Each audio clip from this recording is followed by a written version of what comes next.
ഈ കർമ്മശാസ്ത്ര പുസ്തകത്തിൽ പറഞ്ഞിട്ടില്ല എന്നല്ലേ താങ്കൾ പറഞ്ഞത്? പറഞ്ഞിട്ടുണ്ടോ എന്ന് വ്യക്തമല്ല എന്നാണ് പറഞ്ഞത്. പറഞ്ഞിട്ടുണ്ടോ എന്ന് വ്യക്തമല്ല. എന്നാൽ വ്യക്തമാക്കി തരാം. എഴുത്തുൽ ഫതഹുൽ മുഈൻ 7-ാം പതിപ്പ് 2022 പതിപ്പാണ് എൻ്റെ കയ്യിലിരിക്കുന്നത്. പേജസിന് ഡിഫറൻസ് ഉള്ളതായിട്ട് ഞങ്ങൾക്ക് തോന്നുന്നില്ല. പേജ് നമ്പർ 74, മുട്ടയും തൂവലും എന്നുള്ള ഹെഡിങ്ങിനടിയിൽ പറഞ്ഞിരിക്കുന്നു, മുട്ട, ശിശു എന്നിവയും സംയോഗത്തിന് ശേഷം ലിംഗം കഴുകൽ നിർബന്ധമല്ല എന്നാണ് പറഞ്ഞിരിക്കുന്നത്. അപ്പോൾ മുട്ടയാണെങ്കിലും ശിശു ആണെങ്കിലും ഈ സംയോഗത്തിന് ശേഷം ലിംഗം കഴുകൽ നിർബന്ധമല്ല എന്ന് പറഞ്ഞിരിക്കുമ്പോൾ ഇത് അനുവദിക്കപ്പെട്ടിരിക്കുന്നു എന്നല്ലേ അതിനർത്ഥം? സംയോഗത്തിന് ശേഷം കഴുകുകയും അതുപോലുള്ള ഒരു പ്രത്യേകമായ കുളിക്കുകയും ചെയ്തില്ലെങ്കിൽ ഒരു ആരാധനാ കാര്യങ്ങൾ പോലും നടക്കുകയില്ല എന്ന് പഠിപ്പിക്കുന്നതാണ്. അതെ, പക്ഷെ ഇവിടെ എഴുതിയിരിക്കുന്നു മുട്ട, ശിശു എന്നിവയും സംയോഗത്തിന് ശേഷം ലിംഗം കഴുകൽ നിർബന്ധമല്ല, ഇവയുമായിട്ടുള്ള സംയോഗത്തിന് ശേഷം ലിംഗം കഴുകൽ നിർബന്ധമല്ല എന്ന് എഴുതിയിരിക്കുന്നു. റെഫറൻസ് മുകളിൽ തരുമോ? അതെയോ? റെഫറൻസ് ആണല്ലോ ഞാൻ പറഞ്ഞത്. ഫതഹുൽ മുഈൻ പേജ് നമ്പർ ഏതാണ്? മുകളിൽ തരുമോ? ഒന്ന് പിൻ ചെയ്യുമോ? പിൻ ചെയ്യാൻ ഈ പുസ്തകം ഞാൻ എടുത്തിട്ട് എങ്ങനെ പിൻ ചെയ്യാൻ എൻ്റെ പൊന്നു സഹോദര?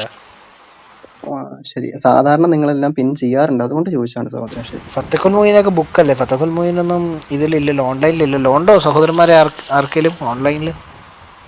എനിക്കറിവില്ല. താങ്കളുടെ കർമ്മശാസ്ത്ര പുസ്തകം താങ്കളുടെ കയ്യിലില്ലേ?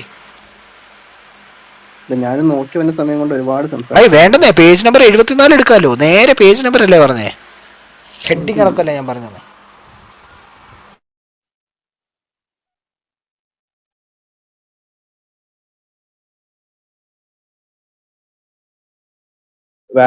അതങ്ങ് DP ഇടുവാണെങ്കിൽ ഉപകാരമല്ലേ? DP അതൊരു ഐഡിയ ആണ്. ഒരു സെക്കൻഡ്.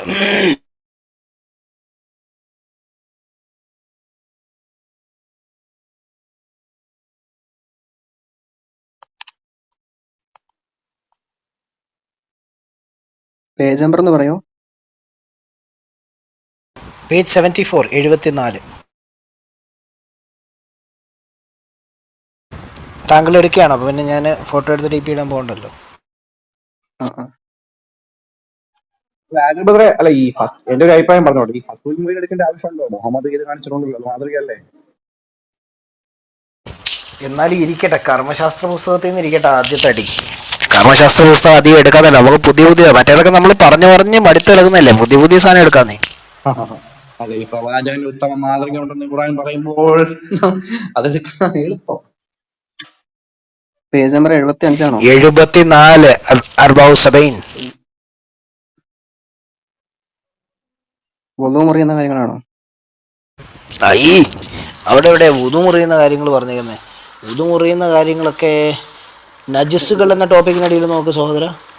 വുദു മുറിയുന്ന കാര്യങ്ങളൊക്കെ ഈ പേജ് 70 താങ്കൾ 74 എടുക്കാൻ പറയുമ്പോൾ 70 പോകുന്നത് എന്തിനാ? വുളു താങ്കൾക്ക് എവിടെയാണ്? വുളു മുറിയുന്ന 4ാമത്തെ കാര്യം വരുന്നത് തന്നെ പേജ് 64. ഞാൻ PDF-നകത്ത് 80 നിൽക്കുന്നുണ്ട്. PDF-നകത്തുള്ള താങ്കളുടെ ഹെഡിങ് ഇപ്പം എന്താണുള്ളത്? താങ്കൾക്ക് പ്രസവരക്തം, പുളിയുടെ പുറകുകൾ. ഏതാണ്? പ്രസവരക്തമുണ്ട്, പുളിയുടെ പുറകുകളുണ്ട്, പുളിയുടെ പുറകുകളുണ്ട്. ഒരു മിനിറ്റ്, ഞാനതൊന്ന് നോക്കട്ടെ. സഹോദരന്മാരെ ഞങ്ങളുടെ കൂടെ ഒന്ന് ബെയർ ചെയ്യണേ. പ്രസവരക്തം പേജ് 68 ആണ്. അത് കഴിഞ്ഞിട്ട് വാ, മുന്നോട്ട് നജസ്സുകളുടെ കീഴില് ഫസ്റ്റ് ഹെഡിങ് വരുന്ന, നജസ്സുകൾ കഴിഞ്ഞിട്ടുള്ള ഫസ്റ്റ് ഹെഡിങ് വരുന്നത് കരള്, കസ്തൂരി. അത് കഴിഞ്ഞിട്ട് വരുന്നതാണ് മുട്ടയും തൂവലും.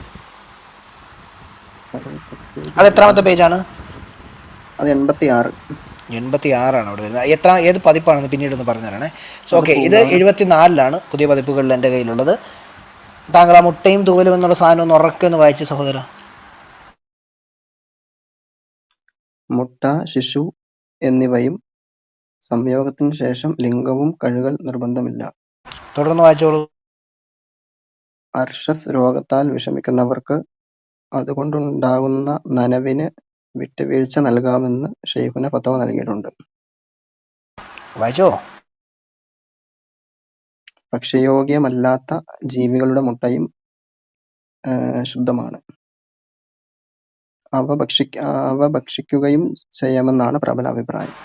അപ്പോൾ ഇവിടെ മുട്ട, ശിശു എന്നിവയെല്ലാം ഭോഗം ചെയ്യാം. അത് ചെയ്തേച്ച് ലിംഗം കഴുകണമെന്ന് നിർബന്ധമില്ല. ഈ ഭക്ഷ്യയോഗ്യമല്ലാത്ത ജീവികളുടെ മുട്ടയും ശുദ്ധമാണ്, അവ ഭക്ഷിക്കുകയും ചെയ്യാം എന്നുള്ളത് പ്രബലാഭിപ്രായമാണ് എന്ന് പറയുമ്പോൾ സഹോദര എന്താണ് ഉദ്ദേശിക്കുന്നത്? ഈ സംയോഗം നടത്തിയ മുട്ട ഭക്ഷിക്കാമെന്നാണോ ഈ പറഞ്ഞു വന്നത്?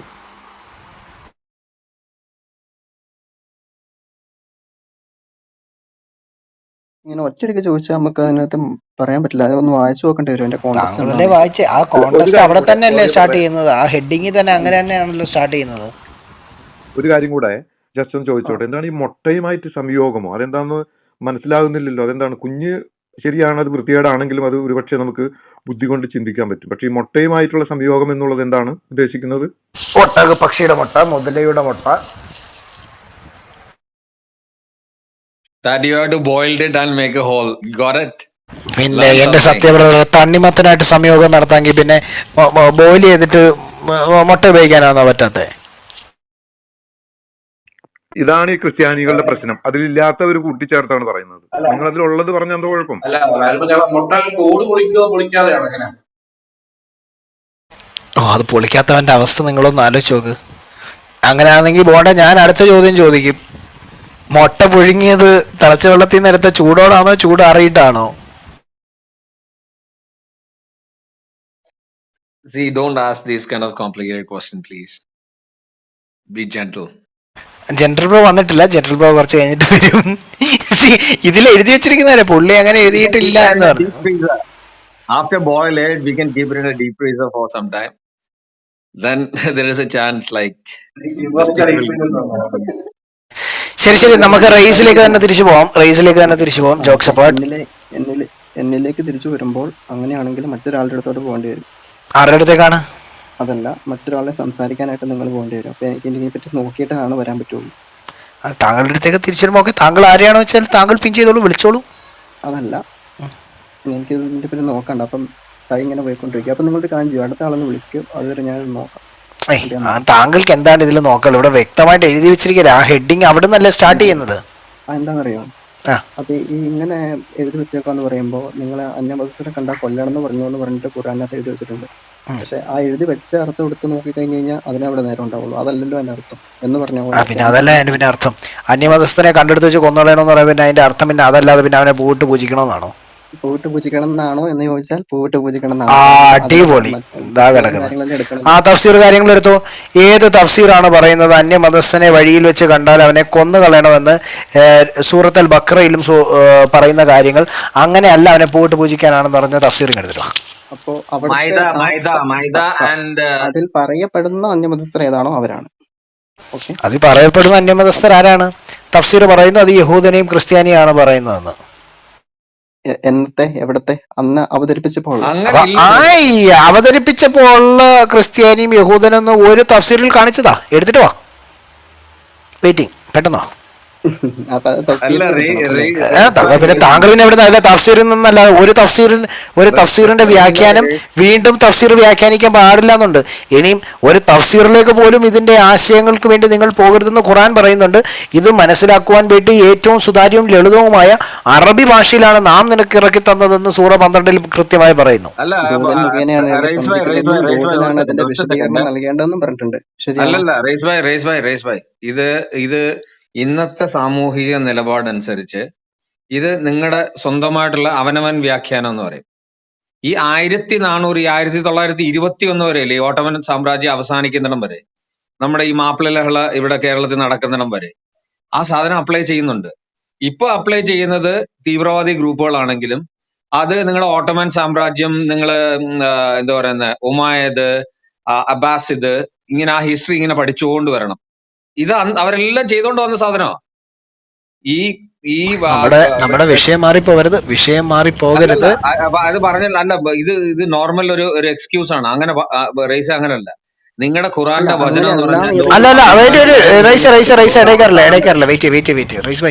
താങ്കൾ ഇടയിൽ കയറാത്ത വ്യക്തിയാണല്ലോ. എന്ത് പറ്റി ചാടി ഖുറാനിലെ 6236 ആയത്ത് അതിനകത്ത് എഴുതിയിട്ടുണ്ട് ഇന്ന സീസണിൽ ഉപയോഗിക്കാവൂ എന്ന് എന്തെങ്കിലും ഉണ്ടോ? അതൊന്ന് പറയാം റേസ്. ഇന്ന പക്ഷെ സീറ്റുകൾ ഇത് ഉപയോഗിക്കാവുള്ളൂ ഈ എന്നല്ല. പറയുന്ന സാധനം ഞാന് അങ്ങ് അന്തിമ നാളിൽ വിധി പറയുന്ന നാൾ വരെ സൂക്ഷിക്കപ്പെട്ടിട്ടുള്ള ഗ്രന്ഥം കേട്ടോ. റീസ് ബൈ പറയുമ്പോൾ സൂക്ഷിച്ചു. അപ്പം രണ്ട് കാര്യത്തിന് തെളിവ് കൊണ്ടുവരണം. ഈ ഫതഹുൽ മൊയ്നിൽ ഇപ്പം നമ്മൾ വായിച്ച ഭാഗത്ത് ഈ സംയോഗത്തിൻ്റെ കാര്യങ്ങളൊന്നും അല്ല പറഞ്ഞേക്കുന്നത്, അതിൻ്റെ പിന്നിലെ കോണ്ടെക്സ്റ്റ് വേറെയാണെന്നുള്ളത് ഒന്ന്. രണ്ട്, അന്യമതസ്ഥരെ വഴിയിൽ വെച്ച് കാണുമ്പോൾ അവനെ കൊന്നുകളയാനാണ് പറഞ്ഞിരിക്കുന്നത്. പക്ഷെ ആ പറഞ്ഞിരിക്കുന്നത് കോണ്ടെക്സ്റ്റ് അങ്ങനെയാണെങ്കിൽ പോലും കൊന്നുകളയാനല്ല, അവനെ ആദരിക്കണമെന്നാണ് എന്ന് താങ്കൾ പറഞ്ഞു. അതാണ് അതിൻ്റെ ആശയം എന്ന് പറഞ്ഞു. ആ ആശയം പറയുന്ന തഫ്സീർ. ഈ രണ്ട് കാര്യങ്ങൾ താങ്കൾ കൊണ്ടുവരണം. ഇനി അത് താങ്കൾ സമയം പോലെ എടുത്ത് കൊണ്ടുവന്നോളൂ. അപ്പം ഞാൻ താങ്കളോട് ഇനി മറ്റൊരു കാര്യം ചോദിക്കട്ടെ. താങ്കൾ ഈ ഖുറാൻ്റെ ആയത്തുകൾ അല്ലെങ്കിൽ ഖുറാൻ്റെ എഴുത്തുകൾ കഴുകി കുടിക്കുന്നതിനോട് താങ്കൾക്ക് എന്താണ് അഭിപ്രായമുള്ളത്? അല്ല, നമ്മള് ഈ ഖുറാന്റെ വാക്യാനം നേരിട്ട് എടുക്കണമെന്ന് എൻ്റെ എന്ത് സഹോദരൻ, ഞാൻ നിർബന്ധമാണുള്ളത് ചോദിച്ചത് ഖുറാൻ ആയത്ത് കഴുകി കുടിക്കുന്നതിനെ കുറിച്ച് താങ്കളുടെ അഭിപ്രായം എന്താണ്? അതൊരു ഇൻഡയറക്റ്റ് ചോദ്യം. അത് നേരിട്ടുള്ള നേരിട്ടാണ് ചോദിച്ചിരിക്കുന്നത്. ഖുറാൻ ആയത്ത് കഴുകി കുടിക്കുന്നത് എന്താ പറയുക, നിഷിദ്ധമാണോ, ഹറാമാണോ, ഹലാലാണോ?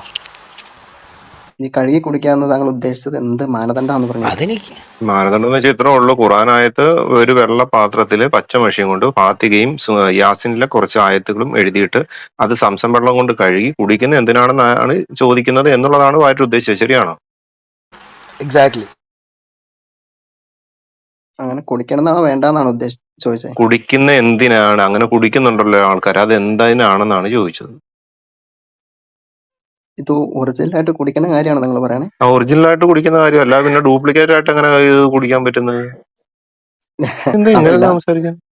അതല്ല ഇതിപ്പോ ആദ്യം പറഞ്ഞു, ഇതിപ്പോ ഞാൻ പറഞ്ഞു ഇപ്പൊ അതിന്റെ വ്യാകരണത്തിലോ അതല്ലെങ്കിൽ അതിന്റെ വിശദീകരണത്തിനെ സംബന്ധിച്ച് ഇങ്ങനെ ഞാനിങ്ങനെ സംസാരിക്കേണ്ടതുണ്ടെന്നാണോ എന്നതിനെ പറ്റി അല്ല, അതേക്കുറിച്ചല്ല പറഞ്ഞത് ഫതഹുൽ മുഈൻ പേജ് നമ്പർ 65 ഖുറാനെ ബഹുമാനിക്കൽ എന്നുള്ള ഭാഗത്തിന്റെ ആ പേജിന്റെ അതവിടെ നിക്കട്ടെ, സെക്കൻഡ് ലാസ്റ്റ് ലൈനാണ്. പുള്ളിയുടെ അഭിപ്രായം അറിയട്ടെ. ചോദിച്ചോ? റീസ, ഇത് തന്നെയാണ് ചോദ്യം. എന്തിനാണ് ഈ ഖുറാനായത്ത് ഇങ്ങനെ കഴുകി കുടിക്കുന്നതെന്നുള്ളതാണ്. ഖുറാനായത്ത് കഴുകി കുടിക്കുന്നത് ഇല്ല, അത് മറ്റൊരു വിഷയവുമായി ബന്ധപ്പെട്ടായിരിക്കും ഇത് പറയാൻ പറ്റുള്ളൂ. അതിന് ഈ ഒരൊറ്റ സ്റ്റെപ്പ് കയറും പോലെ പറഞ്ഞു പോകാൻ പറ്റിയൊരു സംഭവം അല്ല അത്. അപ്പൊ എന്നാ അതിനെപ്പറ്റി പതുക്കെ ധാരാളം പതുക്കെ ഗ്രന്ഥങ്ങളും കാര്യങ്ങളൊക്കെ ഉണ്ടാവും. അത് തന്നെ. ഒരു ഗ്രന്ഥം നമ്മൾ തരാം. അപ്പൊ ആ ഗ്രന്ഥത്തിന്റെ അടിസ്ഥാനത്തിലാണ് ചോദിക്കുന്നത് എന്തുകൊണ്ടാണ് ഇങ്ങനെ കുടിക്കുന്നതെന്ന്. വല്ല അല്ല രോഗശമനമോ അല്ലെന്നുണ്ടെങ്കിൽ മറ്റുള്ള കാര്യങ്ങൾക്ക് എന്തെങ്കിലും ആണോ? ഇല്ല, ഖുറാൻ നമ്മൾ ആയത്ത് പറഞ്ഞ് അതിനകത്തേക്ക് അതിനെ കുടിക്കുന്ന പരിപാടിയുണ്ട്. അതല്ലാതെ മറ്റൊന്നും ഉപയോഗിക്കുന്നില്ലല്ലോ. മറ്റൊന്നുമല്ല റൈസ് ചോദിക്കുന്നത്, ഈ ഖുറാൻ ആയത്ത് എഴുതിയിട്ട് ആ വെള്ളം സംസം വെള്ളം കൊണ്ട് കഴുകി ആ വെള്ളം കുടിക്കുന്നത് എന്തിനാണെന്നാണ് ചോദിച്ചത്. അങ്ങനെ ഒരു പരിപാടി ഇല്ല സഹോദരൻ. ഇല്ല, കേട്ടിട്ടില്ല. ഇല്ല ഇല്ല ഇല്ല, കേട്ടിട്ടില്ല എന്ന് പറ. ഉണ്ടാവണമെന്നില്ല. കേട്ടിട്ടില്ല എന്ന് പറ, അല്ലാതെ അറിവില്ല എന്ന് പറയും. ശരി. ഏതാണ് താങ്കൾ? കേട്ടിട്ടില്ല എന്നാണോ അതോ അങ്ങനെ ഒരു സംഭവമേ ഇല്ല എന്നാണോ? ഇല്ല, ഞാൻ കേട്ടിട്ടില്ല. അങ്ങനെ പറയണല്ലോ. ഓക്കെ. അന്ന് അങ്ങനെ ഒരു സംഭവം ഉണ്ട്. വാര്യരെ അതൊന്ന് വായിച്ചു തരാം.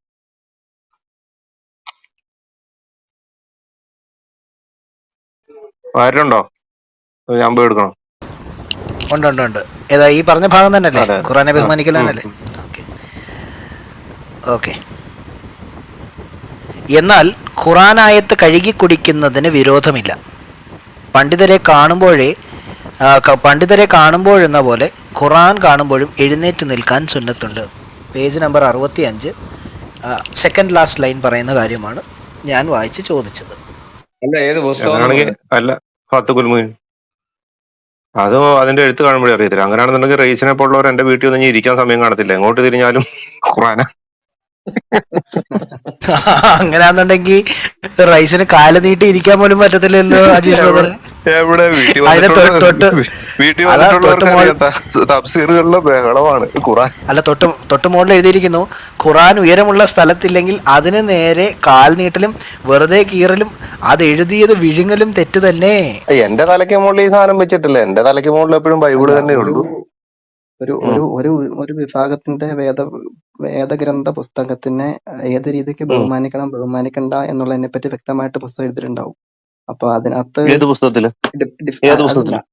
അതല്ല, അപ്പം അതിനെപ്പറ്റി അത് ഒരു സാമാന്യം ഒരു വിശ്വാസിയെ സംബന്ധിച്ച് അവന്റെ വേദപുസ്തകം, അതിപ്പോ ഏത് പുസ്തകമാണെങ്കിൽ പോലും അതിനെ ബഹുമാനിക്കുക എന്നുള്ളതും അതിന് ആദരവ് കൊടുക്കുക എന്നുള്ളതും സർവ്വസാധാരണ ആണല്ലോ. ഓക്കെ. അപ്പൊ അത് ഉയരത്തിൽ കൊണ്ട് വെച്ചു എന്നുള്ളതും അതിന്റെ പവിത്രതയ്ക്ക് വേണ്ടിയിട്ടും ഇപ്പൊ ഞാൻ ഒരുപാട് വീട്ടിൽ ബൈബിൾ ഇങ്ങനെ ഉയരത്തിലൊക്കെ വെക്കാനെ കാണാറുണ്ട്.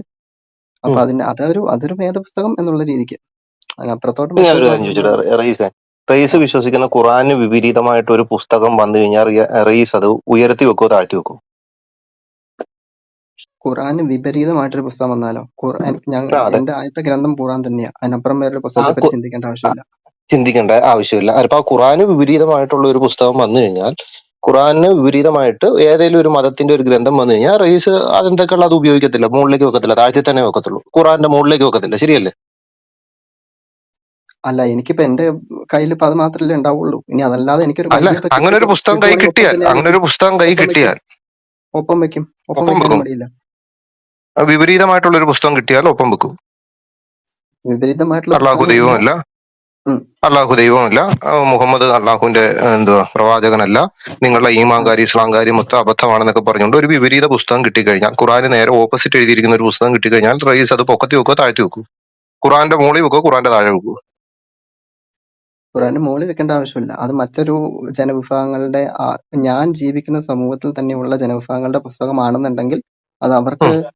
അതിനെ അവഹേളിക്കുന്നു അല്ലെങ്കിൽ അതിനെ എടുത്ത് നശിപ്പിക്കാൻ ശ്രമിക്കുന്നത് അവർക്ക് ദുഃഖകരമാണെന്നുണ്ടെങ്കിൽ അതിനെ ബഹുമാനിക്കുക ഉം. തന്നെ ചെയ്യും. അല്ലാതെ യാതൊരു അല്ല, അർത്ഥവുമില്ല. അങ്ങനാണെന്നുണ്ടെങ്കിൽ എന്നൊക്കെ പറയരുത്. കാരണം ഖുറാന് വിപരീതമായിട്ടുള്ള ഒരു പുസ്തകമാണ് താങ്കളുടെ കയ്യിലേക്ക് വരുന്നത്. അള്ളാഹു ദൈവമല്ല, മുഹമ്മദ് പ്രവാചകനല്ല, ഈമാൻകാരി ഇസ്ലാംകാര്യം മോശമാണ് എന്നും പറഞ്ഞുകൊണ്ട് വരുന്ന പുസ്തകത്തെ താങ്കൾ ബഹുമാനിക്കുമെന്നാണ് പറയുന്നത്. വേറൊരാൾക്ക് വേദന ഉണ്ടാകാതിരിക്കാൻ അള്ളാഹുവിനെക്കാളും മുഹമ്മദിനെക്കാളും വേറൊരാളെ സ്നേഹിക്കുന്നു എന്നിട്ട് ഇപ്പൊ താങ്കൾ ഇതിന്റെ പുറത്ത് അതൊരു അതൊരു മതവിഭാഗമല്ലല്ലോ. അതൊരു മതവിഭാഗത്തിന്റെ ആണെങ്കിൽ, ഒരു മതവിഭാഗത്തിന്റെ ആണെങ്കിൽ എന്ത് ചെയ്യും? മതവിഭാഗത്തിന്റെ ആണെങ്കിൽ അപ്പൊ അങ്ങനെ അങ്ങനെ ഉം. അങ്ങനെ ഉണ്ടെങ്കിൽ അതിനൊന്ന് അങ്ങനെ ഉണ്ടെന്നാണ് പറയണേ. അങ്ങനെ ഉണ്ടായി ഒരു ബുക്ക് കയ്യിലേക്ക് കിട്ടിയാൽ എന്നാണ് ഞാൻ ചോദിച്ചത്. അത് ഫാലസി ആണല്ലോ. അപ്പൊ അങ്ങനെയാണെങ്കിൽ നോ എന്ന് പറയും. ഫാലസി അല്ലേ, എന്ന് ലോജിക് പറയും. അല്ലല്ലോ. ലോജിക്കല്ല. പക്ഷെ ഞങ്ങളുടെ മുമ്പിൽ ഒരു ലോജിക്ക് ഉണ്ട്. ഞങ്ങളുടെ മുമ്പിൽ ഞങ്ങളുടെ ബൈബിളിന് വിരുദ്ധമായിട്ട് വന്നിരിക്കുന്ന ഒരു പുസ്തകമാണ് റയീസ് വിശ്വസിക്കുന്ന ഖുറാൻ എന്ന് പറയുന്നത്. അതുകൊണ്ട് ഞാൻ തീർച്ചയായിട്ടും. എന്റെ ബൈബിളിന്റെ സ്വാഭാവികമായിട്ടും. നിങ്ങളുടെ മതത്തെ, പക്ഷെ നിങ്ങളെന്ന വ്യക്തിയെ ഞാൻ സ്നേഹിക്കുന്നു, നിങ്ങളുടെ ഇസത്തെ എനിക്ക് ഇഷ്ടമല്ല. ആ നിങ്ങളുടെ റയീസ് എന്ന് പറയുന്ന വ്യക്തിയെ ഭൂമിയിലുള്ള സകല മുസ്ലിങ്ങളെയും മനുഷ്യരെന്ന നിലയിൽ ഞാൻ സ്നേഹിക്കുന്നു, പക്ഷെ നിങ്ങളുടെ വിശ്വാസത്തെ ഞാൻ സ്നേഹിക്കുന്നില്ല. അതുപോലെ അതുകൊണ്ട് തന്നെ എനിക്ക് പറയുന്നത് റയീസ് ഇതൊന്ന് കേട്ടോ, കാരണം അതുപോലെ ഞങ്ങളുടെ ഞാൻ ബൈബിളിന്റെ അകത്ത് ക്രൈസ്തവരെയും വ്യക്തമായിട്ട് നല്ലവരായ ക്രൈസ്തവരെയും സ്നേഹിക്കുന്നു, നിങ്ങൾ സ്നേഹിക്കുന്നില്ല. നല്ല കാര്യം, നല്ല കാര്യം. പക്ഷെ ഒരു കാര്യമുണ്ട്. നിങ്ങൾ ക്രൈസ്തവരല്ലെന്നാണ് എന്റെ ബോധ്യം. അതുകൊണ്ട് തന്നെ ഇപ്പൊ ഞാൻ അല്ല, താങ്കൾ ഒരു മുസ്ലിം അല്ലല്ലോ, താങ്കൾ ഒരു മുസ്ലിം അല്ലല്ലോ, താങ്കൾ ഒരു മുസ്ലിം അല്ല, അത് വേറൊരു വശം. ഒരിക്കലും ഞാൻ പറയുന്നത്, ഞാൻ പറയുന്ന എന്റെ ബൈബിളിനെതിരായിട്ട്, എന്റെ ബൈബിളിലെ വിശ്വാസത്തിനെതിരായിട്ട് ഗലാത്യ ലേഖനത്തിൽ പറഞ്ഞിരിക്കുന്ന പോലെ അപ്പോസ്തലന്മാരെ അറിയിച്ച സുവിശേഷത്തിന് വിപരീതമായിട്ടുള്ള ഒരു സുവിശേഷം കൊണ്ടുവരുന്ന പുസ്തകം ആരാണെങ്കിലും അതിനെ ഞാൻ തിരിഞ്ഞു നോക്കത്തില്ല, അതുമായിട്ട് വന്ന ആളിനെ ഒട്ടും നോക്കത്തില്ല. അതാണ്. പക്ഷെ റയീസ് ഒരു യഥാർത്ഥ മുസ്ലിം ആണെന്ന് ഞാൻ പൂർണ്ണമായിട്ടും വിശ്വസിക്കുന്നില്ല. റയീസ് ഒരു മുസ്ലിമേ അല്ല. അതെന്താണെന്നറിയോ? അത് ഒരു ഉം. ഇപ്പോൾ നമ്മളിപ്പോ മറ്റൊരു ആളുടെ ഒരു വേദപുസ്തകത്തെയോ മറ്റുള്ള ഒരു ദൈവത്തിനെയോ നമ്മൾ കുറ്റം പറയേണ്ട ആവശ്യമില്ല. കാരണം നമുക്ക് നമ്മുടെ രൂപം മതി, അവർ അവരുടെ രൂപത്തിൽ എടുത്തോട്ടെ. നമുക്ക് പ്രശ്നമില്ലല്ലോ. അവരിപ്പം ഇനി എന്തെങ്കിലും ഇപ്പൊ ഇത് അവരുടെ ഒരു ഇപ്പം ബൈബിളോ ഭഗവത്ഗീത എന്തെങ്കിലും തരുവാണെന്നുണ്ടെങ്കിൽ അത് നമ്മൾ കീപ്പ് ചെയ്യണം. അത് ഒരു നിശ്ചിത സമയത്തോടെ കീപ്പ് ചെയ്യണം എന്ന് പറഞ്ഞാൽ നമ്മളതിനെ ആദരവ് കൊടുത്ത് തന്നെ കീപ്പ് ചെയ്യേണ്ടി വരും. അതിപ്പോ എല്ലാവരും അങ്ങനെ തന്നെ ആവും. എല്ലാവരും എന്ന് അതൊരു പറഞ്ഞാൽ നിശ്ചിത സമയം അള്ളാഹു അങ്ങനെ പറഞ്ഞിട്ടുണ്ടോ മറ്റുള്ളവരുടെ മതഗ്രന്ഥത്തെ നിങ്ങൾ ബഹുമാനിക്കണമെന്ന്? അതൊരു കോമൺ സെൻസ് അല്ലേ ഭായി? അല്ല, അള്ളാഹുവിന്റെ വചനത്തെക്കാൾ ഉപരിയായിട്ട് എന്ത് കോമൺ സെൻസ് ആണ് സുഹൃത്തെ റയീസ്? ഏതാ? അങ്ങനെയല്ല. ആ, പിന്നെ അങ്ങനെ അത് അത് സ്വാഭാവികമായിട്ട് ചിന്തിക്കാവുന്ന വിഷയമുള്ളൂ. അതിപ്പം അതെങ്ങനെ അള്ളാഹുവിന്റെ വചനത്തിന് വിപരീതമായിട്ട് നിങ്ങൾ സ്വാഭാവികമായിട്ട് ചിന്തിക്കുന്ന? അള്ളാഹുവിനെ മുൻനിർത്തിയല്ല സകലതും ചിന്തിക്കേണ്ടത്. അതിന് പറയുന്നത് നല്ലതും ചീത്തയായിട്ടുള്ള എല്ലാ കാര്യങ്ങളും പറഞ്ഞു തന്നിട്ടുണ്ട് ഓൾറെഡി. ആ കാര്യത്തിനകത്ത് തന്നെ അത് പറഞ്ഞിട്ടുണ്ട്. അന്നേരം ഒന്ന് പറഞ്ഞത് ബഹുദൈവ വിശ്വാസികളായിട്ടുള്ളവരുടെ കാര്യങ്ങൾ മൊത്തം നന്മയിൽപ്പെട്ടതാണോ തിന്മയിൽപ്പെട്ടതാണോ എന്ന് വെച്ചാൽ മുസ്ലിം അല്ലാത്ത എല്ലാ മനുഷ്യരുടെയും ജീവിത രീതി. ഇവിടുത്തെ ജീവിത രീതി നന്മയുണ്ട് തിന്മയുണ്ട്. ഞാൻ ചോദിച്ചാൽ അതല്ല, ബഹുദൈവ വിശ്വാസികളുടെ എല്ലാ ജീവിത രീതികളും നന്മയായിട്ടോ തിന്മയായിട്ടോ അള്ളാഹു പറഞ്ഞിട്ടുണ്ടോന്ന്? അവരുടെ ജീവിത രീതിയിൽ ഭംഗിയായിട്ടാണോ അല്ലെങ്കിൽ ഭംഗിയല്ലാത്തതാണോ, എങ്ങനെയാണ് അള്ളാഹു പറഞ്ഞിരിക്കുന്നത്? ഒരു മിനിറ്റ്. ആ, ഒന്നോട് ചോദിക്കോ? ഒരു ഓക്കെ, ഒരു ബഹുദൈവ വിശ്വാസിയുടെ ജീവിത രീതികൾ അത് നല്ലതാണ് അല്ലെങ്കിൽ അത് തിന്മയാണ് എന്ന് അള്ളാഹു പറഞ്ഞിട്ടുണ്ടോ എന്നാണ് ഞാൻ ചോദിച്ചത്. ബഹുദൈവ വിശ്വാസികളുടെ രീതി ദൈവവിശ്വാസം അഥവാ തിയോളജിക്കൽ അല്ലാത്ത രീതിയിൽ ഏതൊരു മനുഷ്യരും നല്ലതും ഉണ്ടാവും മോശം ഉണ്ടാവും. അതിനകത്ത് നല്ലത് എടുക്കുക. അവന്റെ മോശത്തെ അവനെ തിരുത്താൻ. അള്ളാഹു അത് ആ താങ്കളുടെ വ്യാഖ്യാനമല്ല, അള്ളാഹു പറഞ്ഞിട്ടുണ്ടോ എന്നാണ് ഞാൻ ചോദിച്ചത്. ആ വ്യാഖ്യാനം നിനക്ക് നിന്റെ മതം എനിക്ക് എന്റെ മതത്തിനകത്ത് തന്നെ വരുന്നുണ്ടല്ലോ. ആ അത് ആയത്ത് ദുർബലപ്പെട്ടതല്ലേ മനുഷ്യ? ആ ഇതിനെ ദുർബലപ്പെടുത്തിയത് ആ എങ്ങനെയാ ദുർബലപ്പെട്ടാവുക? ആ, അത് അതിന്റെ തഫ്സീർ എടുത്ത് ഏത് പണ്ഡിതന്റെ വേണേലും നോക്കിക്കോ. മക്ക സൂറയാണ് സാധനം, മദീന സൂറയല്ല. അതെടുത്ത് വായിച്ചു നോക്കിയത് നിനക്ക് നിന്റെ മതം എനിക്ക് എന്റെ മതം എന്ന് ഏത് തഫ്സീർ വേണേലും എടുത്ത് വായിച്ചു നോക്കിയത്. ആ സൂറയ്ക്ക് അതിന് ആധികാരികത ഉണ്ടോ ഇല്ലയോ എന്നറിയാം. എടുത്ത് വായിച്ചു അത് നോക്കൂ. അതിന് ആധികാരികത ഒരു കുറവുമില്ല.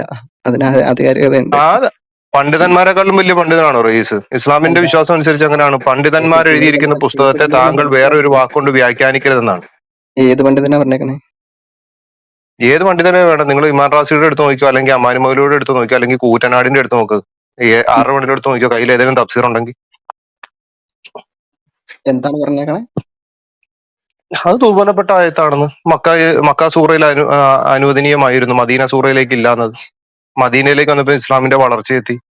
മൂന്ന് ഉം. രീതിയിലല്ലേ കിടക്കുന്നത്. ആദ്യം ഇസ്ലാമിന്റെ തുടക്കത്തിൽ നിനക്ക് നിന്റെ മതം എനിക്ക് എന്റെ മതം. അതൊരു ശകലം വളർന്നപ്പോഴത്തേനും പറഞ്ഞു ഞെരുക്കിക്കോളാൻ പറഞ്ഞു, ബഹുദൈവ വിശ്വാസികളെ ഞെരുക്കാൻ പറഞ്ഞു. മദീനയിലേക്ക് എത്തിയപ്പോഴത്തേനും പൂർണ്ണ വളർച്ച എത്തിക്കഴിഞ്ഞപ്പോഴത്തേനും എന്തായി? അവരെയും നിങ്ങൾ മതത്തിൽ വിശ്വസിക്കാത്തവരെ കൊന്നോളാൻ പറഞ്ഞു. നിങ്ങൾ എടുത്ത് നോക്കിക്കോ, ഒറ്റയടിക്ക് മൂന്ന് ഒറ്റയടിക്ക് രീതിയിലുണ്ടോ ഇല്ലയോ. ഒറ്റയടിക്ക് ഒരു നൂറ്റാണ്ടിന്റെ ചരിത്രം പറഞ്ഞ് അവസാനിപ്പിച്ചു അല്ലേ? ആ അതാണ് ഇസ്ലാമിനെ പറ്റി പഠിക്കുന്ന ഒരാളുടെ പ്രത്യേകത. അതിന്റെ മറ്റുള്ള ഒരു ഹിസ്റ്ററി അറിയേണ്ടതില്ല. ആ വേണ്ട, എന്തിനാ ഇതിനപ്പുറത്തേക്ക് ഒരു ഖുറാനായത്ത് വേറൊരു ഹിസ്റ്ററി ഉണ്ടെങ്കിൽ നിങ്ങൾ കൊണ്ടുപോയി. ഇങ്ങനെ ആയിരുന്നു ഇസ്ലാമിന്റെ വളർച്ച, ഇങ്ങനെ അല്ലായിരുന്നു ഇസ്ലാമിന്റെ വളർച്ച എന്നുണ്ടെങ്കിൽ താങ്കൾ പറഞ്ഞോളൂ, പുസ്തകം വെച്ച് പറഞ്ഞു. ഇനി ആ അത്രത്തോളം പോകാനില്ല. കാരണം ഇല്ല. അതിനാരെങ്കിലും ചിലപ്പോൾ മറുപടി തന്നേക്കാം, ഞാനല്ലാതെ. ഞാൻ എന്ന് പറഞ്ഞു കഴിഞ്ഞാൽ നിങ്ങളോടൊന്നും മാന്യമായി സംസാരിക്കണം എന്നുള്ളൊരു രൂപത്തിൽ അല്ല, വന്ന. ഇവിടെ എന്താ മാന്യത വിട്ട് എന്തെങ്കിലും സംസാരിച്ചു ഞങ്ങള്? ഇല്ല ഇല്ല ഇല്ല ഇല്ല. അതുകൊണ്ടാണല്ലോ ഇവിടെ അതുകൊണ്ടാണല്ലോ ഓരോ മുസ്ലിങ്ങളും വന്നിട്ട് പറയുന്ന ഒരു കാര്യമാണ്, നിങ്ങളോട് മാന്യമായിട്ട് സംസാരിക്കാനാ വന്നേ. ഞങ്ങൾ മാന്യത വിട്ട് സംസാരിക്കാറില്ല. ഇവിടെ പിന്നെ കുറെ എണ്ണം ചാറ്റ് ബോക്സ് വന്ന് മെഴുകുമ്പോഴത്തേനും ഞങ്ങളുടെ കയ്യിൽ അതിന് തത്തുല്യമായിട്ട് അവർക്ക് റെഫറൻസ് ഇല്ലാതെ കുറെ എണ്ണം ഞങ്ങളുടെ ബൈബിളിനെ പറ്റി മോശമായിട്ട് പറയുമ്പോഴത്തേനും ഞങ്ങളുടെ റെഫറൻസ് ഉള്ള കുറച്ച് സാധനം വെച്ച് അങ്ങോട്ട് വായിക്കും. അത് മാത്രമേ ഞങ്ങൾ ചെയ്യാറുള്ളൂ. എന്നാൽ താങ്കൾക്ക് ഈ കാര്യത്തിൽ നല്ല ആ രീതിയിൽ റെഫറൻസ് എങ്ങനെ നിലനിൽക്കുന്നതിനെ പറ്റി നിങ്ങൾ ചിന്തിക്കണില്ല. എങ്ങനെ റെഫറൻസ് ഒരു റെഫറൻസ് നിലനിൽക്കാൻ അതിന് ഒന്നിൽ കൂടുതൽ കാര്യങ്ങൾ നിർബന്ധമായി വേണമെന്നുള്ളതിനെ പറ്റി നിങ്ങൾ ചിന്തിക്കുന്നില്ല. കാരണം എങ്ങനെ എങ്ങനെ എങ്ങനെ ഒരു ആയത്തിനെ മനസ്സിലാക്കേണ്ട രീതി, അതിന് കുറെ നിയമങ്ങൾ ഉണ്ടെന്നതിനെ പറ്റി നിങ്ങൾ മനസ്സിലാക്കുന്നില്ല. പണ്ഡിതന്മാരുടെ അഭിപ്രായം വേണം, ശരിയല്ലേ? ആ പണ്ഡിത രീതി ഒന്ന് പറഞ്ഞു തന്നെ, ഒരായത്തിനെ അത് മനസ്സിലാക്കാനുള്ള രീതി ഒന്ന് ഒരായത്തിനെ പറഞ്ഞു. ഒരായത്തിനെ മനസ്സിലാക്കണമെന്ന രീതി, ആ ഏതാ? ആയത്ത് ഏത് സമയത്ത് എന്ത് കാരണത്താൽ ആ ഒരു വാക്ക് ഏത് സമയത്ത് ഇറങ്ങിയെന്നുള്ളതിനെ പറ്റി നോക്കണം. ഓക്കെ. അതിനെപ്പറ്റി തഫ്സീർ എടുത്ത് നോക്കാൻ പറ്റും. പിന്നെ പിന്നെ അതിന്റെ നുസൂൽ നോക്കണം. അതിന്റെ ഉം, തുടക്കം മുതലുള്ള അത് എന്ത് കാരണത്താലാണ് അങ്ങനെ വന്നേക്കണതിനെ പറ്റി നോക്കണം. ഓക്കെ. പിന്നെ അതിന്റെ ഹദീസ് എടുക്കണം. അതിന്റെ ഹദീസ് എടുക്കുമ്പോൾ അത് സുന്നത്തിലേക്ക് വരുന്നുണ്ടോ എന്നതിനെ പറ്റി നോക്കണം. സുന്നത്ത് എന്ന് പറഞ്ഞാൽ ശരിയാ, ഹദീസിന്റെ കാര്യമല്ല പറഞ്ഞത്, സുന്നത്തിന്റെ കാര്യമാണ് പറയുന്നത്. ഓക്കെ. അപ്പൊ സുന്നത്തിലേക്ക് വന്നിട്ടുണ്ടെങ്കിൽ അത് എല്ലാ മനുഷ്യർക്കും ഒരേപോലെ പ്രവർത്തിക്കാനുള്ള കാര്യമാണ്. ഇനി ആ ഓക്കെ. ഹദീസിൽ മൈ ചരിത്രം ചോയ്സ്, ഒരു മിനിറ്റ് അറിഞ്ഞിട്ടുണ്ടെങ്കിൽ മോഡറേറ്റർമാരെ മൈ ചോയ്സിനെ ഒന്ന് മുകളിലേക്ക് എടുത്തേക്കണേ. അതാണ് അജീസിയെ മടക്കി മോളിൽ മടക്കി. വന്നിട്ടുണ്ട്. മോളിൽ വന്നിട്ടുണ്ട്. ഓക്കെ ഓക്കെ മോളിൽ ഓക്കെ വന്നിട്ടുണ്ട്. ഓക്കെ, അല്ല, അത് ശരി ശരി. വേറെ, അത് വേറെയാ, അത് മൈ ലോഡാ. അതല്ല. മൈലോടെ നമുക്ക് മൈ ചോയ്സിനെ ഉണ്ട്. അന്നേരം ഇപ്പം റീസ് അങ്ങനെയാണെന്നുണ്ടെങ്കിൽ റീസെ ഞാനേ ഒരു സൂറ വായിക്കാം, എനിക്കത് റീസ് ഒന്ന് പറഞ്ഞു തന്നാൽ മതി. അത് എന്തിന്റെ അടിസ്ഥാനത്തിൽ ഇറങ്ങിയതാണ് എന്നുള്ളതൊന്ന് പറഞ്ഞു തന്നാൽ മതി. സൂറ 15:94. ഞാൻ പലരോടും ചോദിച്ചിട്ട് ഇതിന് മറുപടി തരുന്നില്ല. എനിക്കിത് ഒന്ന് മനസ്സിലാക്കി തരുവാണെങ്കിൽ നല്ലതായിരുന്നു. 15 ഇതാണ് സൂറ 15:91, 92. അതായത് ഖുറാനെ വ്യത്യസ്ത ഖണ്ഡങ്ങളാക്കി മാറ്റിയവരുടെ മേൽ എന്നാൽ നിന്റെ രക്ഷിതാവിനെ തന്നെയാണ് അവരെ മുഴുവൻ നാം ചോദ്യം ചെയ്യുക തന്നെ ചെയ്യും. സൂറ 15:91, 92. ഇത് ഈ ഖുറാനെ വ്യത്യസ്ത ഖണ്ഡങ്ങളാക്കി മാറ്റിയവരുടെ മേൽ എന്ന് പറയുന്നുണ്ട്. അപ്പൊ ഈ ഖുറാനെ വ്യത്യസ്ത ഖണ്ഡങ്ങളാക്കി മാറ്റിയവരുടെ മേൽ എന്ന് പറയുമ്പോൾ ഖുറാൻ ഒരിക്കലും ഖണ്ഡങ്ങളാക്കാൻ പറ്റത്തില്ല. കാരണം സകലതും സൃഷ്ടിക്കുന്നതിനും 50,000 വർഷത്തിനു മുമ്പേ അള്ളാഹു പേനയെ സൃഷ്ടിച്ചു, പേനയോട് എഴുതാൻ പറഞ്ഞു, അങ്ങനെ എഴുതി തീർത്തതാണ് ഖുറാൻ എന്ന് പറയുന്നത്. മൗദൂദി സാഹിബിന്റെ പുസ്തകത്തിലും അതേ കണക്ക് തന്നെ സുനനു തുർമുദിക്കകത്തും വ്യക്തമായിട്ട് എഴുതിയിരിക്കെ സൂറ 15:91. ഇതെന്താണ് സംഭവം? ഈ ഖുറാനെ വ്യത്യസ്ത ഖണ്ഡങ്ങളാക്കി മാറ്റിയത് ആരാണ്? എന്തായിരുന്നു അതിന്റെ സാഹചര്യം? ഈ ഖുറാനെ വ്യത്യസ്തമായ ഖണ്ഡങ്ങളാക്കി മാറ്റുക എന്നത് പറഞ്ഞാൽ അത് എഴുത്തിലൂടെയോ അഥവാ ലിറ്റർജിക്കലി അല്ല. അത് മുൻ സമുദായത്തിലുള്ളവരുടെ കാട്ടിക്കൂട്ടലുകളെ വീണ്ടും പ്രതിപാദിച്ചു കൊണ്ടുവന്ന് അവർക്ക് ഇറങ്ങിയ വേദഗ്രന്ഥത്തിൽ നല്ലതിനെ അവർക്ക് വേണ്ടതിനെ അതിനകത്ത് കൂട്ടിച്ചേർത്ത് ദുർവ്യാഖ്യാനിച്ചും ഓരോ സംഭവങ്ങൾ അഥവാ അത് രണ്ടും രണ്ടാക്കി എന്നുള്ളതിനെ പറ്റിയാണ് പറയുന്നത്. റൈസെ റൈസെ എനിക്കൊരു എന്ന് കോൾ പറഞ്ഞ് നിങ്ങൾ വന്നോണ്ട് എനിക്ക് അത് ഖുറാനിൽ ശരിക്കും നിന്ന് കേൾക്കാൻ പറ്റില്ല. ഒന്നുകൂടെ പറയാം. ഒന്നുകൂടെ പറയാം. ഒരു കോൾ വന്നോണ്ട് എനിക്ക് ശരിക്കും കേൾക്കാൻ പറ്റില്ല. ആണോ എന്നാണ് ചോദ്യം. ലിറ്ററജിക്കലി നോക്കണ്ട, അതൊരു എഴുത്താൽ ഉള്ളതല്ല, ഒരു ആശയമാണ്. അതെങ്ങനെയാണ് അത്ര താങ്കൾക്ക് ഇത് തെളിയിക്കാൻ പറ്റുന്നത്? അതിന്റെ ആ റെഫറൻസ് എന്താന്ന്? ഇതൊരു ആശയമാണെന്നുള്ളത് സ്വന്തം ചായ്വുകൾക്കനുസരിച്ച് ഭാഗം സ്വീകരിക്കുകയും നിരസിക്കുകയും ചെയ്യുക എന്നാണ് തൊണ്ടം എന്നതിന്റെ മീനിങ്. എങ്ങനെ എങ്ങനെ എങ്ങനെ സ്വന്തം ചായ്വുകൾക്കനുസരിച്ച് ആ കിട്ടിയോ?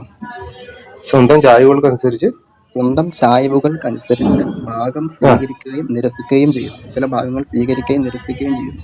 അത് ഈ അതെങ്ങനെ ഖണ്ഡങ്ങളാക്കി മാറ്റി? അത് ഇത് ആര് പറഞ്ഞ തഫ്സീറ? ആര് വന്ന് വിശദീകരണം? അല്ല, അത് അതിന്റെ ഒരു കോമൺ മനസ്സിലാക്കി എടുക്കേണ്ട കാര്യമാണ്. അതെങ്ങനെ റൈസ കോമൺ മനസ്സിലാക്കുന്നത്? താങ്കൾ തന്നെ ആദ്യമേ പറഞ്ഞു ഈ വിഷയത്തിന്മേൽ പണ്ഡിതന്മാരുടെ അഭിപ്രായം വേണം എന്ന് പറഞ്ഞിട്ട് പണ്ഡിതന്മാരുടെ അഭിപ്രായം ചോദിക്കുമ്പോൾ ഇതിപ്പോ താങ്കളുടെ അഭിപ്രായമാണല്ലോ പറയുന്നത്. താങ്കളല്ലേ ശരി, ആദ്യമേ പറഞ്ഞത് ഈ ഖുറാനെ തഫ്സീർ വിശദീകരണം പണ്ഡിതൻ. അപ്പൊ തഫ്സീർ എന്തിനാണ് ഈ പറഞ്ഞതെന്ന് വെച്ചാൽ അതൊന്ന് പറഞ്ഞു.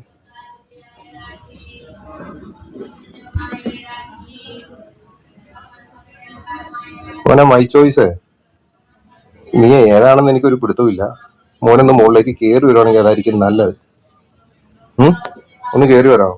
കമ്പനി തൊഴിലാളിയാ, വിളിച്ചിട്ട് വരുന്നില്ല. ഭാരത്തില്ല നിയമൊക്കെ മുട്ടിടിക്കും. ഞാനിപ്പോ പോയി കഴിയുമ്പോൾ ഉടനെ കയറി വരും പുള്ളി. ഇല്ല വരത്തേ ഇല്ല. ആര് പറഞ്ഞു? അജീഷ് ബ്രോ പോയിട്ട് കയറി വരാം. എന്നാ കോളായി. എത്ര കാലമായിട്ട് വിളിക്കാന്നറിയോ? തത്ത പോലെ കിടന്നു പോകും. അജിബ്രോയി ചോദിച്ചതന്നെ പറയൂ.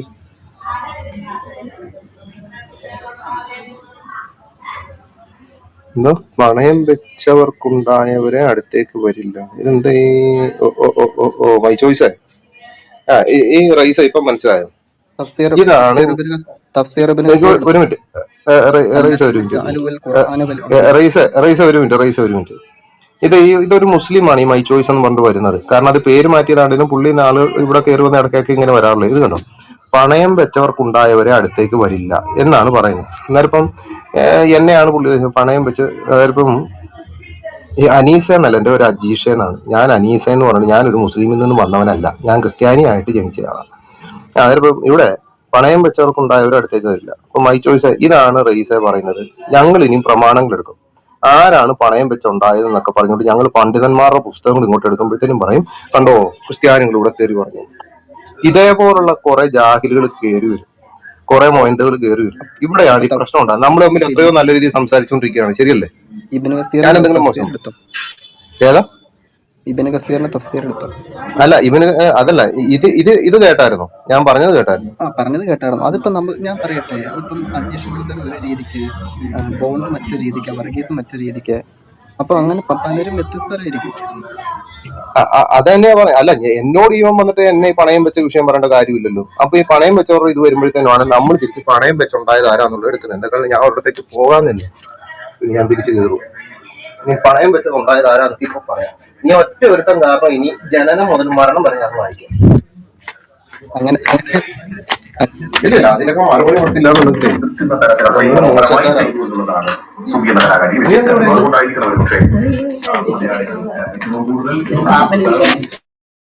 പക്ഷെ നീ ബാൽക്കണിയിൽ ഇരിക്കുന്ന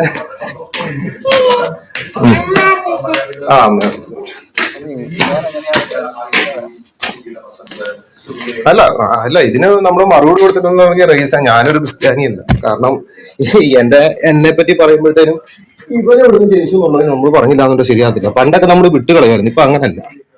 ഇപ്പൊ നമ്മൾ പകരത്തിന് പകരം മറുപടി കൊടുത്തില്ല എന്നുണ്ടെങ്കിൽ റീസെ എന്റെ മാതാവിനെയും പിതാവിനെയും ചോദ്യം ചെയ്തതിന് തുല്യമല്ലേ. അപ്പൊ ഇനി ആരാണ് പണയം വെച്ചത് ഉണ്ടായെന്ന് നമുക്ക് നോക്കാം കേട്ടോ. നീ എന്തിനാ വിഷമിക്കുന്നതേ കേട്ടോ. നിന്റെ പ്രവാചകൻ എങ്ങനെ ഉണ്ടായെന്നുള്ളതിന്റെ ഇപ്പൊ റെഫറൻസ് വെച്ച് ഞാൻ അങ്ങോട്ട് വായിക്കാം. നീ കിടന്ന് കരയെഴുതി നീ കേട്ടോ. നീ ഒരുത്തൻ കാരണമാണ്.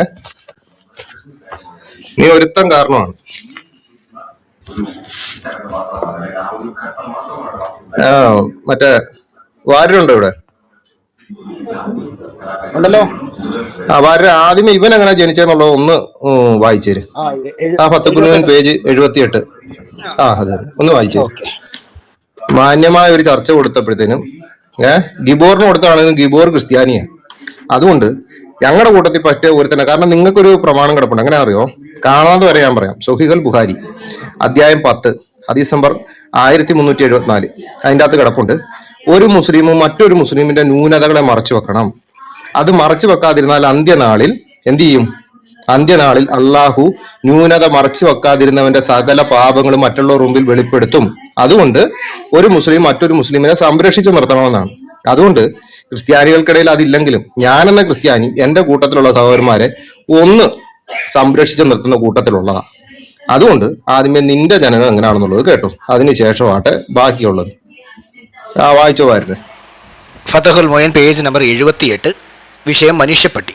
ശൈഖുന പറഞ്ഞ മറ്റൊരു കാര്യം, ഒരു നായയോ പന്നിയോ മനുഷ്യ സ്ത്രീയെ പ്രാപിക്കുകയും അതിൻ ഫലമായി ആ സ്ത്രീ ഒരു മനുഷ്യക്കുഞ്ഞിനെ പ്രസവിക്കുകയും ചെയ്താൽ ആ കുട്ടി നജസായിരിക്കും. താഴോട്ട് വായിക്കുമ്പോൾ അവന് പള്ളിയിൽ പ്രവേശിക്കാം, നിസ്കാരത്തിന് ഇമാമാവുകയും ചെയ്യാം.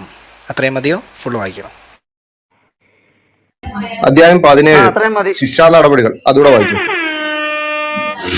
അധ്യായം 17 ശിക്ഷാ നടപടികൾ. ഇല്ലല്ല, അതിന് മറുപടി റീസായി അതിന് പിന്നത്തേക്ക് വെച്ച് കഴിഞ്ഞാൽ അവൻ ഇവിടുന്ന് രക്ഷപ്പെടും. അപ്പൊ ഉള്ള സമയം കൊണ്ട് നമ്മൾ മറുപടി കൊടുക്കണം. അധ്യായം 17. അങ്ങനെയാണെങ്കിൽ ഞാൻ ശരി ശരി, കഴിഞ്ഞിട്ട് പോര്, ഒരു കുഴപ്പമില്ല, ഞാനിവിടെ തന്നെ കാണും. 581 അല്ലേ? അത് തന്നെ, ശിക്ഷാ നടപടികൾ. അതിന്റെ ആദ്യത്തെ ഭാഗത്ത് ഇവന്റെ ജീവിത രീതി എന്താണെന്നുള്ളത് ഞാൻ പറയാതെ എവിടാന്നുള്ളത്. ഒരു മിനിറ്റ്, പുസ്തകം എടുത്തു. നാണവമാനമുള്ള മുസ്ലിമെ കോട്ട് രക്ഷപ്പെട്ടു. ഇവന് ഒരുത്തം കാരണമല്ല ഇപ്പൊ ഈ ചർച്ച ഇങ്ങോട്ട് മാറ്റിയത്. മറ്റവൻ പോയെന്ന് തോന്നുന്നല്ലോ, മൈ ചോയ്സ് പോയെങ്കിലാണെങ്കിലും കുഴപ്പമില്ല. അതെ ബ്രദറെ, എനിക്കൊരു കാര്യം പറയാമോ?